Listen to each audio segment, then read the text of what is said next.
ফেসবুকের এই লেখাগুলো যখন আমার হাতে এসে পড়ে, আমি এগুলো পড়ার পরে সত্যি ভীষণ খুশি হই। আর এই লেখাগুলোকে আমি জোকস মনে করি।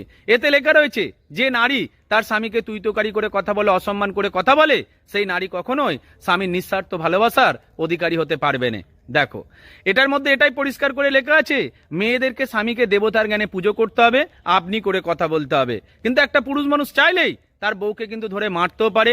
তুই তোকারি তো ছেড়েই দাও, মেয়েটার বাবা মাকে পর্যন্ত অকথ্য ভাষায় গালাগাল করতে পারে। তারপরেও কিন্তু মেয়েটাকে নিঃস্বার্থভাবে স্বামীকে ভালোবাসতে হবে, কারণ মেয়েরা কুকুর হয়ে পৃথিবীতে জন্মেছে।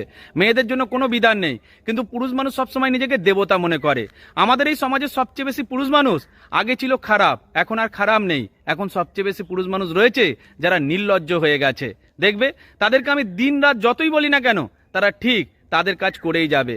আর এই জন্যই মেয়েগুলো তাদের মতো করে চলতে চেষ্টা করছে বলেই স্বামীকে দেবতার জ্ঞানে পুজো করতে গিয়ে মৃত্যুর দিকে এগিয়ে যাচ্ছে। আর যে মেয়েটা স্বামীর মুখে মুখে তর্ক করতে পেরেছে, যে মেয়েটা স্বামীকে পাল্টাঘাত করতে পেরেছে, সেই মেয়েটা দেখো আজ একা হয়ে গেছে, কিন্তু মেয়েটা বাঁচতে শিখেছে।